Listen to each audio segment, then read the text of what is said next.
Hello बच्चों, कैसे हो आप। आशा करता हूं कि आप बहुत अच्छे होंगे, अपने अपने घरों में होंगे और बहुत ही अच्छे से अपनी तैयारी कर रहे होंगे। मैं doctor Anil Yashwant theory IAS में आप सभी का स्वागत करता हूं। हम देख रहे हैं भारतीय राज्य व्यवस्था से संबंधित महत्वपूर्ण अवधारणाएं। आज हमारा इस सीरीज का पहला लेक्चर है और इसमें हम देखने वाले हैं हमारी पहली अवधारणा, राज्य। देखिए, पहली बात सबसे पहली आती है, हम भारतीय राज्य व्यवस्था पढ़ रहे हैं, भारत के राज्य के संदर्भ में पढ़ रहे हैं और हमें अगर राज्य का अर्थ मालूम नहीं है कि राज्य शब्द किस अर्थ में इस्तेमाल किया जाता है, तब पढ़ने में तो कोई बात नहीं रह जाती। और इसीलिए हम सबसे पहली अवधारणा देख रहे हैं, राज्य। देखिए, इस सब्जेक्ट पर, इस अवधारणा पर सवाल आए ना आए, यह अवधारणा आपको पढ़नी ही है, कंपलसरी है आपके लिए ये पढ़ना। अगर आपको राज्य का अर्थ मालूम नहीं है और आप लिखने जा रहे हैं कि भारत एक राज्य है, तो इसका क्या मतलब रहा? क्या कोई मतलब नहीं रहा। इसलिए राज्य का मतलब आपको मालूम होना ही चाहिए। क्या आपको लगता है कि आपको भारत राज्य का अर्थ मालूम है? भारत राज्य है, इस शब्द का अर्थ आपको मालूम है? ये देखते हैं। लेकिन राज्य शब्द सिलेबस में भी आता है, भारतीय राज्य व्यवस्था, इंडियन पॉलिटी। देखिए, यहां पर भारतीय है और राज्य व्यवस्था है। राज्य व्यवस्था में राज्य शब्द है और व्यवस्था भी शब्द है। तो देखते हैं, इतनी बारीक तो हम नहीं जाएंगे, लेकिन मैं आपको राज्य व्यवस्था शब्द से अवगत कराता हूं। देखिए, हमें भारत का राजनीति शास्त्र नहीं पढ़ रहे हैं हम क्या पढ़ रहे हैं?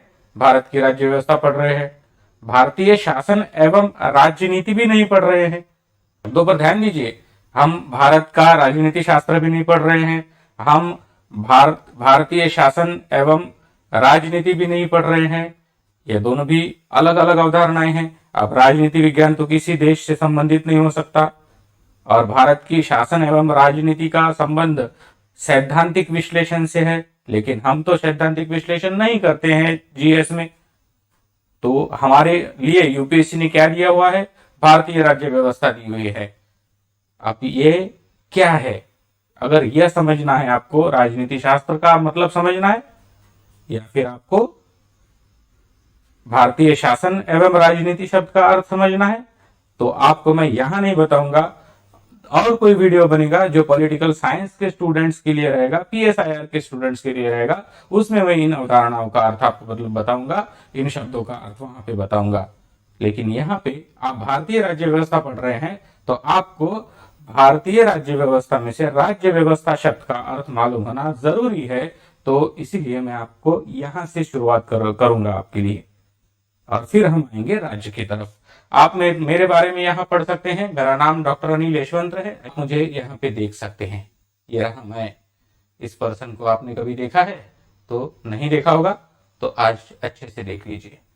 देखिए, मैंने यूपीएससी की खुद प्रिपरेशन की हुई है और मुख्य परीक्षा तक मेरा सफर रहा है उसमें। और मैंने यूजीसी की net 3 bar with JRF set भी पास की हुई है। पॉलिटिकल साइंस में एमए और पीएचडी भी किया हुआ है। देखिए, जैसा मैंने आपको बताया, इस कोर्स में हम आज के लेक्चर में हम कवर करने वाले हैं भारत की राज्य व्यवस्था यानी पॉलिटी, और राज्य। इन शब्दों के, इन अवधारणाओं के अर्थ क्या है और इसके क्या मायने हैं। पहली, राज्य व्यवस्था, पॉलिटी। देखिए, राजनीति शास्त्र के सिद्धांतों का किसी राज्य विशेष के संदर्भ में अध्ययन राज्य व्यवस्था कहलाता है।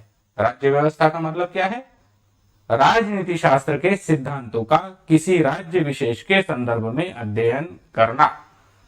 जैसे अगर राजनीति शास्त्र का हम भारत के संदर्भ में अध्ययन करते हैं, तो इसे भारत की राज्य व्यवस्था कहते हैं।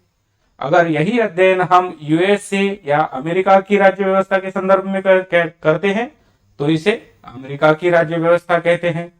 इसका मतलब यह हुआ कि राज्य व्यवस्था शब्द के साथ जब तक किसी राजनीतिक समाज का यानी कि किसी राज्य का संदर्भ नहीं जोड़ा जाता, तब तक यह शब्द निरर्थक है।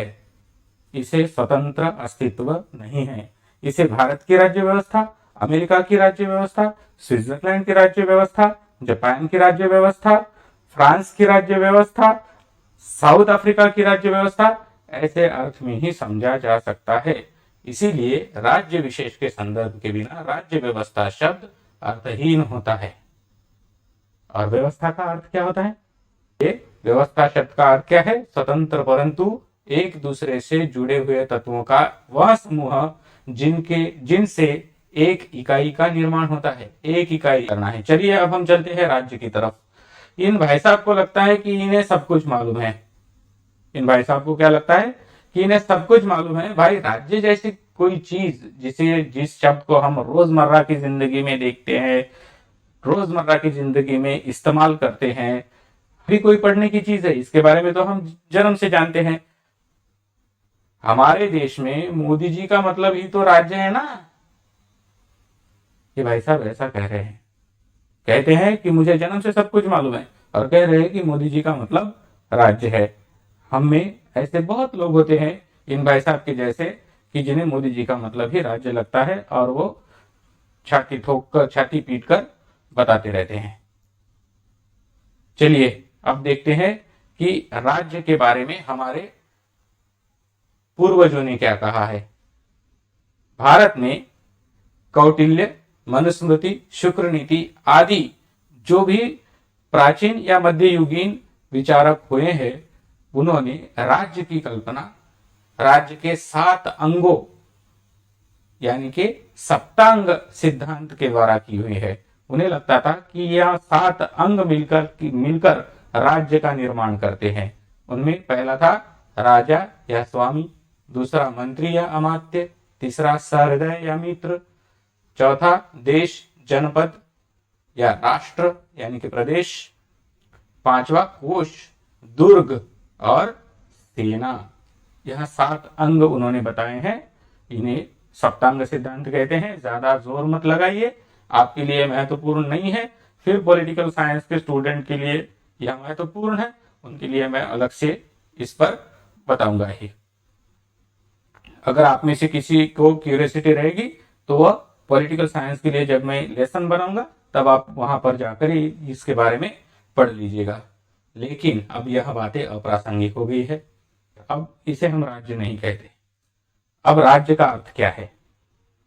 राज्य का अर्थ क्या है? राज्य की व्याख्या ऐसे की जाती है। मैंने आपके लिए इस व्याख्या को सीधा, साधा एवं सरल बनाया है और लेमैन लैंग्वेज में बताया है। एक ऐसा संप्रभु राजनीतिक समाज, देखिए पीले रंगों में जो शब्द है उन पर आप गौर कीजिए। एक ऐसा संप्रभु राजनीतिक समाज जो एक निश्चित भूप्रदेश, निश्चित शब्द महत्वपूर्ण है, में स्थायी निवास करता है और एक शासन के द्वारा शासित होता है, राज्य कहलाता है। क्या कहलाता है? राज्य कहलाता है। अब ये क्या बात होगी? एक ऐसा संप्रभु राजनीतिक समाज जो एक निश्चित भूप्रदेश में स्थायी निवास करता है और एक शासन के द्वारा शासित होता है, राज्य कहलाता है। आज तक तो हमने ऐसी कोई बातें पढ़ी भी नहीं थी और सुनी भी नहीं थी, लेकिन अब ये क्या राज्य का अर्थ आ गया? जी हाँ, राज्य इन सबसे मिलकर बनता है। राज्य जैसे एक भौतिक समाज है, वैसे ही उसे एक आदि भौतिक या अभौतिक अस्तित्व भी है। मैं बहुत सोच समझ के बोल रहा हूं। राज्य का भौतिक एवं अभौतिक स्वरूप मिलकर पूर्ण राज्य बनता है। संप्रभुता उसका अभौतिक स्वरूप है, समाज, भूप्रदेश एवं शासन उसके भौतिक स्वरूप है। A sovereign political community which is a permanent resident of a fixed territory and organized under a government is called state. चलिए और समझते हैं इस व्याख्या को। देखिए मैंने पीले रंगों में जो शब्द बताए थे उन पर अब हम देखते हैं। उन्हें कहते हैं राज्य के 4 मूल तत्व, 4 बेसिक एलिमेंट्स ऑफ स्टेट। राज्य के 4 मूल तत्व, उन्हें 4 प्र या 4 पीज के नाम से भी जाना जाता है। जैसे प्रदेश, प्रजा, प्राधिकार और प्रशासन। प्रदेश, प्रजा, प्राधिकार और प्रशासन, ये हो गए 4 और उन्हें ही 4 P's भी अंग्रेजी में कहा जाता है। जैसे प्लेस यानी कि प्रदेश, टेरिटरी, दूसरा पीपल, तीसरा पैरामाउंटसी और चौथा पावर, जिसे हम प्रशासन कहते हैं।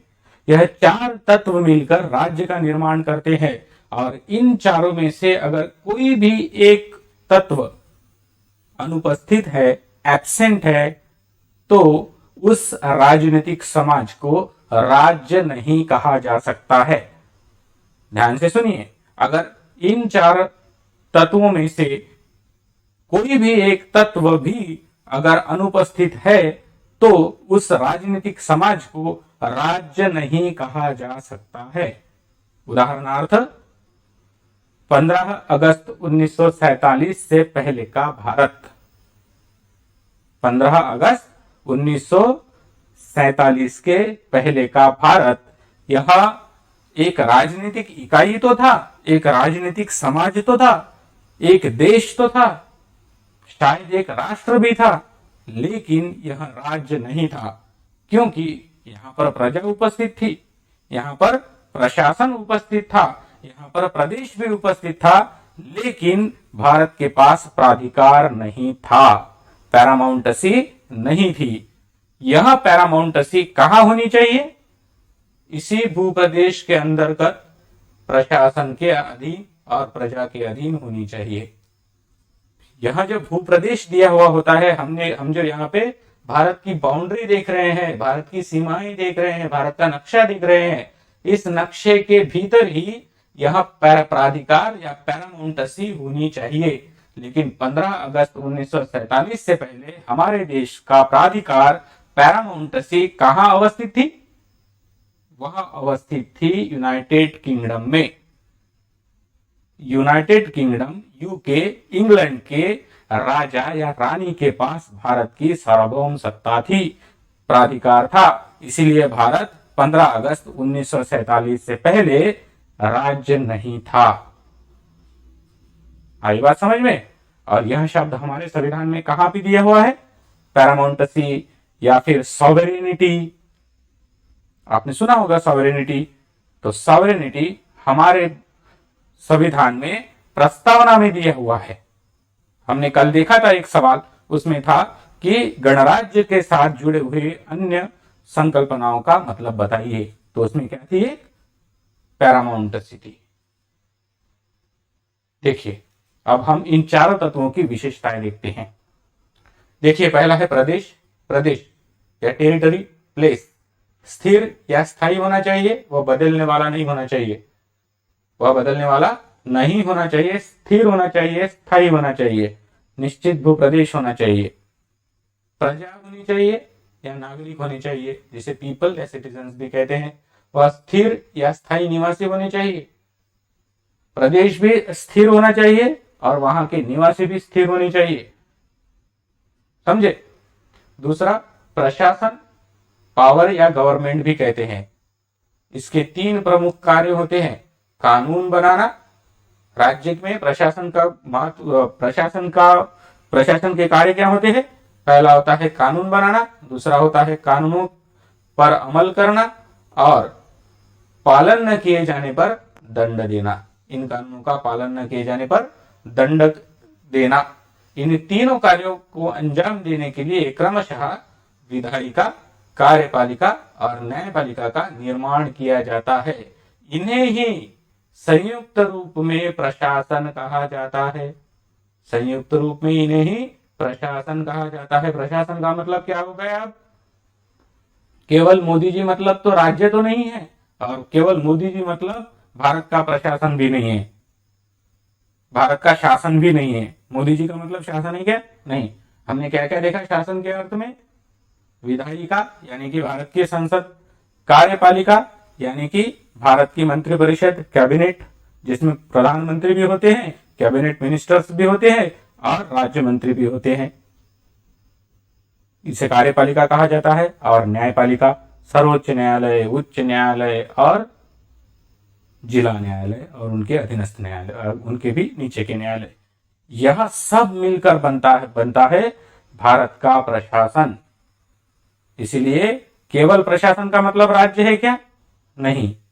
केवल मोदी जी का मतलब या प्रधानमंत्री का मतलब राज्य है क्या? नहीं। आई बात समझ में? अब आपकी दिमाग में की बत्तियां खुल रही होंगी, कुछ बातें आपको समझ में आ रही होंगी कि कुछ अच्छा सीखने को मिला है आज। और देखते हैं चौथा तत्व, प्राधिकार का अर्थ क्या होता है? पैरामाउंटेसी, सॉवरेनिटी, इसे सर्वोच्च शक्ति कहते हैं। यह राज्य के पास राज्य की सर्वोच्च शक्ति होती है। सर्वोच्चता के दो अर्थ होते हैं, एक यह राज्य की सीमाओं के भीतर सर्वोच्च होती है, राज्य की सीमाओं के भीतर सर्वोच्च होती है और राज्य के सीमाओं के बाहर भी सर्वोच्च होती है। इसका मतलब यह हो गया कि भारत का जो प्राधिकार है, पैरामाउंटेसी है, सॉवरेनिटी है, वह भारत के भीतर सर्वोच्च है। भारत के शासन, भारत की सरकार उस पैरामाउंटेसी का हमारी तरफ से इस्तेमाल करती है और वह भारत की सरकार के पास तथा भारत की जनता के पास होती है। वो किसके पास होती है? भारत की जनता के पास होती है। भारत की जनता अपनी सॉवरेनिटी का इस्तेमाल कैसे करती है? वोटिंग के द्वारा करती है। और वह अपनी सॉवरेनिटी किसे देती है? गवर्नमेंट को देती है, प्रशासन को देती है। और प्रशासन उसके माध्यम से प्रशासन उसका ट्रस्टी होता है और जनता की तरफ से उसका इस्तेमाल करता है। इसका मतलब यह हुआ कि भारत सरकार को भारत के भीतर की कोई भी अन्य शक्ति सर्वोच्च आदेश नहीं दे सकती, सर्वोच्च आदेश नहीं दे सकती। और भारत के बाहर की भी कोई भी शक्ति भारत सरकार को सर्वोच्च आदेश नहीं दे सकती। सर्वोच्च आदेश का मतलब क्या हो गया कि ऐसा आदेश जिसे टालना भारत सरकार के अधिकार में नहीं है। है क्या कोई ऐसी शक्ति?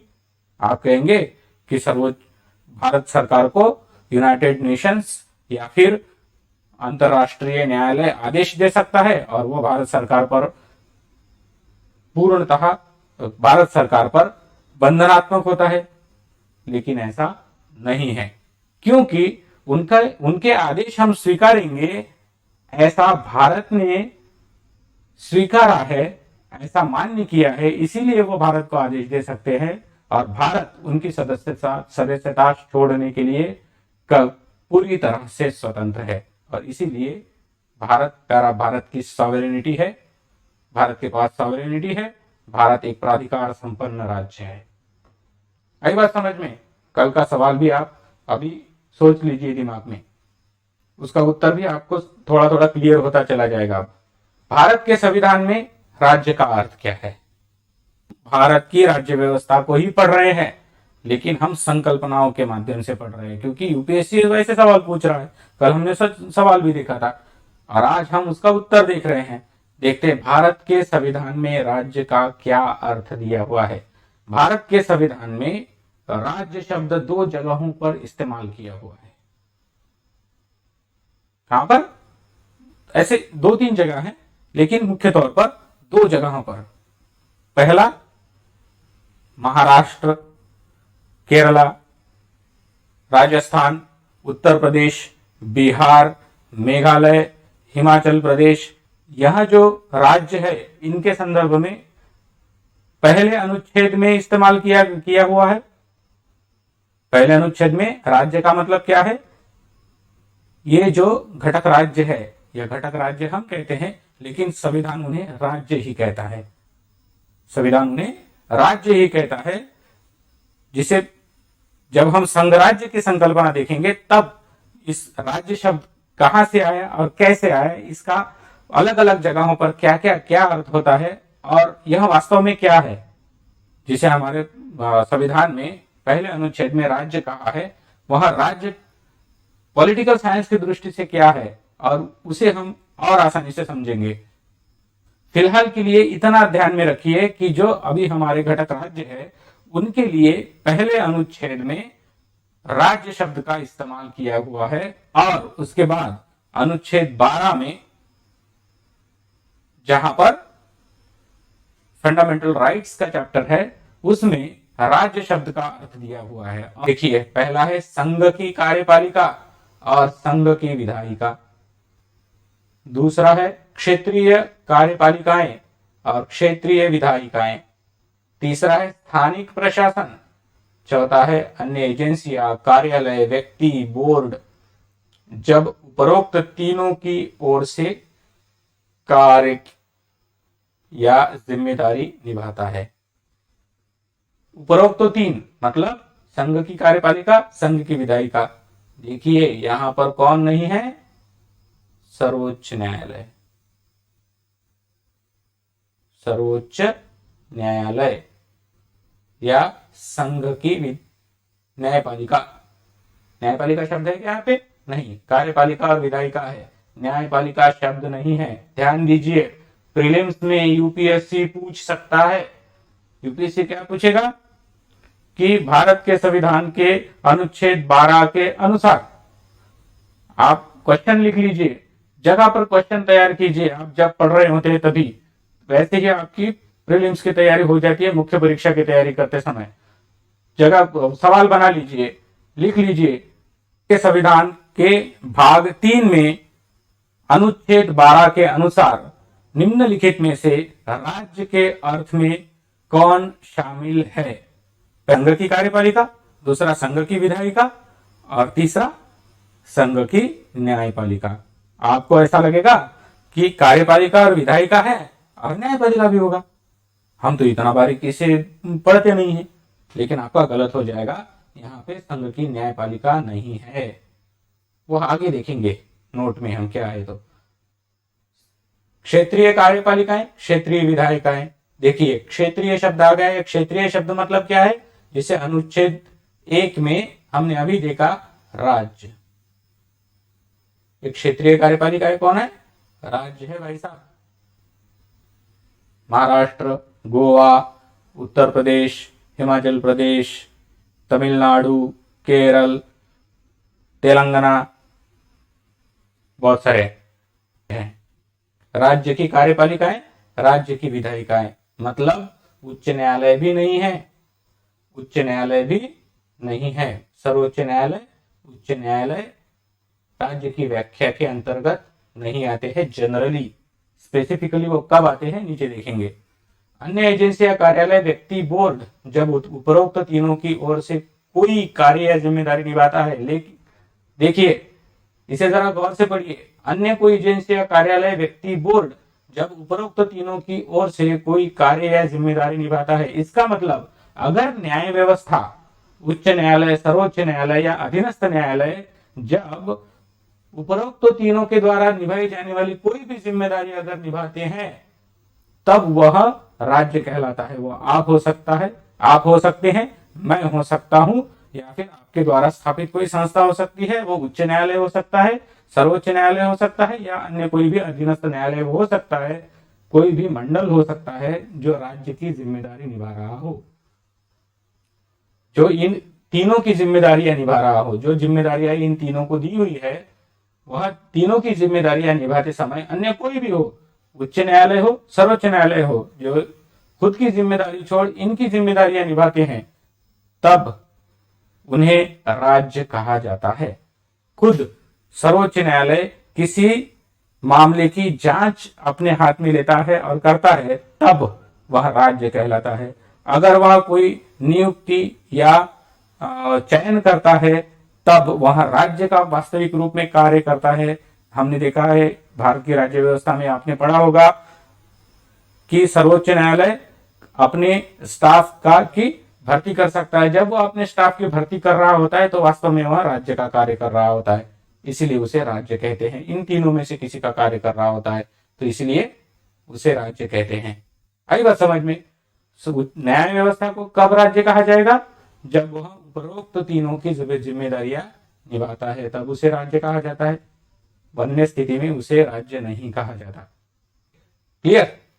अब देखिए, केवल राष्ट्रीय दृष्टि से महत्वपूर्ण जिम्मेदारी निभाने मात्र से कोई व्यक्ति या बोर्ड अथवा संगठन राज्य नहीं कहलाता।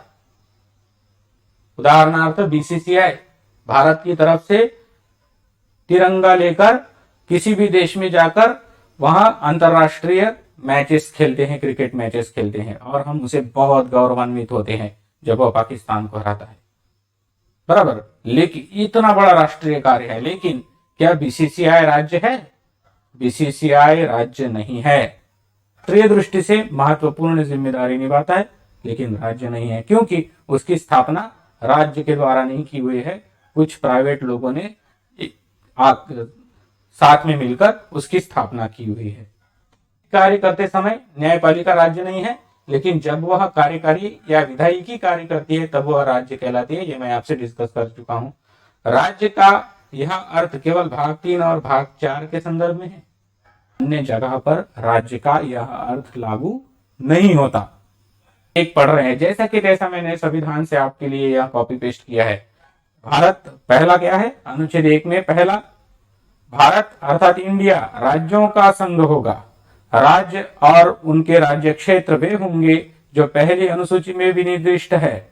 देखिए, राज्य शब्द आ गया और राज्य क्षेत्र आ गया, जिसे हम भारत की बाउंड्री कहते हैं, सीमाएं कहते हैं। पहली अनुसूची में विनिर्दिष्ट है। भारत के राज्य क्षेत्र में राज्यों के राज्य क्षेत्र, पहली अनुसूची में विनिर्दिष्ट राज्य क्षेत्र, विनिर्दिष्ट संघ राज्य क्षेत्र और ऐसे अन्य राज्य क्षेत्र जो अर्जित किए जाएं समाविष्ट होंगे। भारत का राज्य क्षेत्र कैसे बनता है? पहले राज्यों के राज्य क्षेत्र, महाराष्ट्र, गोवा वगैरह वगैरह। दूसरा, पहली अनुसूची में विनिर्दिष्ट संघ राज्य क्षेत्र और ऐसे अन्य राज्य क्षेत्र जो अर्जित किए जाएं। अगर भारत ने पुदुचेरी, दमन और दीव वापिस लिए हैं पुर्तगालियों से, डचों से, तो वह भी भारत की सीमा में आ जाएंगे, भारत के राज्य क्षेत्र में आ जाएंगे। देखिए, पहली अनुसूची में भारत का राज्य क्षेत्र दिया हुआ है। आप ध्यान पढ़ेंगे राज्य क्षेत्र और आपको पूछेगा कि निम्नलिखित में से भारत के संघ राज्य में कौन शामिल है? भारत के संघ राज्य में कौन शामिल है? आपको देगा राज्य, संघ राज्य प्रदेश, राज्य, संघ राज्य प्रदेश और संघ सरकार या यूनियन गवर्नमेंट। किन किन से मिलकर भारत का संघ राज्य बनता है? भारत का संघ राज्य राज्यों से और यूनियन गवर्नमेंट से मिलकर बनता है, जिसे हम केंद्र सरकार भी कहते हैं, केंद्र सरकार। लेकिन केंद्र सरकार गलत शब्द है, यूनियन सरकार या संघ सरकार सही शब्द है। राज्यों से और यूनियन गवर्नमेंट से मिलकर बनता है, लेकिन उसमें संघ राज्य प्रदेश नहीं होते हैं। संघ राज्य प्रदेश संघ राज्य का भाग होते हैं क्या? नहीं होते हैं। वो किसका भाग होते हैं? राज्य क्षेत्र का। कंफ्यूज मत होइए, यूपीएससी आपको ऐसे कंफ्यूज करता है। पॉलिटी पढ़ते समय तो बहुत आसान लगता है, लेकिन जब आप किताब छोड़ते हैं और एग्जामिनेशन हॉल में जाते हैं और क्वेश्चन सॉल्व करने के लिए जाते हैं, तब आप राज्य क्षेत्र हमने पढ़ा था या संघ राज्य पढ़ा था यह भूल जाते हैं। और यूपीएससी आपकी यह भूलक आप कहां भूल सकते हैं यह जानता है, और इसीलिए ऐसे स्थानों से सवाल पूछता है। सतर्क रहिए, सावधान रहिए और मेरे साथ जुड़े रहिए। मेरे सारी पीडीएफ आपको यहाँ पे मिल जाएगी। मुझे सहन करने के लिए और इतनी देर तक मेरे साथ बने रहने के लिए आपका बहुत बहुत शुक्रिया। आशा करता हूं कि इस वीडियो के द्वारा आपको कुछ नया सीखने को मिला होगा। शुक्रिया। अगर आपको यह वीडियो अच्छा लगता है तो इसे लाइक कीजिए, शेयर कीजिए और चैनल को सब्सक्राइब कीजिए। जल्द ही मिलते हैं अपने दूसरे लेसन के साथ। तब तक के लिए थैंक यू, बहुत बहुत धन्यवाद।